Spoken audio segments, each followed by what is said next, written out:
সিরিয়ার ওপর থেকে সব ধরনের নিষেধাজ্ঞা তুলে নেওয়ার ঘোষণা দেওয়ার পর দেশটির অন্তর্বর্তী প্রেসিডেন্ট আহমেদ আল শারার সঙ্গে বৈঠক করেছেন প্রেসিডেন্ট ডোনাল্ড ট্রাম্প। বুধবার সৌদি ছাড়ার আগ মুহূর্তে রিয়াদে সংক্ষিপ্ত এই বৈঠক করেন তিনি। বৈঠকে সৌদি যুবরাজ মোহাম্মদ বিন সালমানও অংশ নেন। সিরিয়া থেকে আমেরিকা নিষেধাজ্ঞা তুলে নেয় দেশটিতে ব্যাপক বিনিয়োগের সম্ভাবনা তৈরি হয়েছে বলে জানিয়েছেন সৌদির পররাষ্ট্রমন্ত্রী প্রিন্স ফয়সাল বিন ফরহান।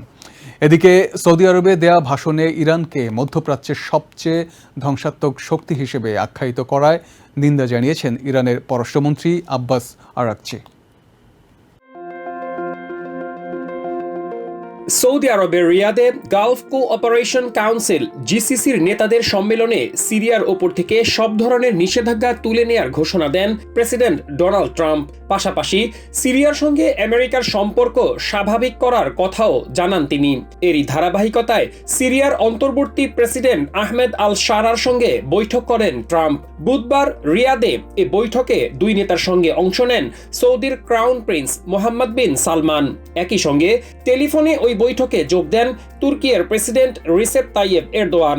গত 25 বছরে সিরিয়ার কোনো নেতার সঙ্গে আমেরিকার কোনো প্রেসিডেন্টের এটি সরাসরি বৈঠক। এদিকে সৌদি আরব থেকে কাতার যাওয়ার পথে এয়ারফোর্স ওয়ানে সাংবাদিকদের প্রশ্নের উত্তর দিতে গিয়ে রুশ প্রেসিডেন্ট ভ্লাদিমির পুতিনের সঙ্গে ইউক্রেনের প্রেসিডেন্ট ভলোদিমির জেলেনস্কির বৈঠক প্রসঙ্গে কথা বলেন ট্রাম্প। তবে বৃহস্পতিবার তুর্কিয়েতে পুতিন ওই আলোচনায় অংশ নেবেন কিনা তা নিশ্চিত করতে পারেননি তিনি। তবে তিনি নিজেও তুর্কিয়ের ওই বৈঠকে অংশ নিতে পারেন বলে জানান ট্রাম্প। তা না হলেও স্টেট সেক্রেটারি মার্কো রুবিও সেখানে অবশ্যই অংশ নেবেন। I don't know that he would be there if I'm not there. We're going to find out. Marco's going, and Marco's been very effective. ওদিকে আমেরিকা সিরিয়ার ওপর থেকে সব ধরনের নিষেধাজ্ঞা তুলে নেওয়ার ঘোষণা দেয়ায় দেশটিতে বিনিয়োগের আহ্বান জানিয়েছেন সৌদি আরবের পররাষ্ট্রমন্ত্রী প্রিন্স ফয়সাল বিন ফরহান।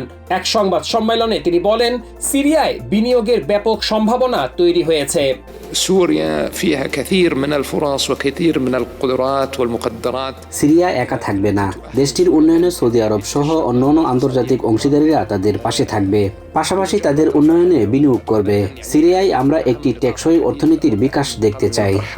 سوريا قادرة أن تقوم بنفسها فيها موارد. সৌদির পররাষ্ট্রমন্ত্রী আরও জানান, ইরান ও আমেরিকার পরমাণু আলোচনায় রিয়াদের পূর্ণ সমর্থন রয়েছে। এই আলোচনা থেকে ইতিবাচক ফলাফল আসবে বলেও আশা জানান প্রিন্স ফরহান। بالتأكيد لن تكون سوريا لوحدها، ستكون المملكة العربية السعودية. এদিকে রিয়াদে জিসিসি নেতাদের সামনে দেয়া ভাষণে প্রেসিডেন্ট ট্রাম্প ইরানকে মধ্যপ্রাচ্যের সবচেয়ে ধ্বংসাত্মক শক্তি হিসেবে আখ্যায়িত করায় নিন্দা জানিয়েছেন দেশটির পররাষ্ট্রমন্ত্রী আব্বাস আরাকচি।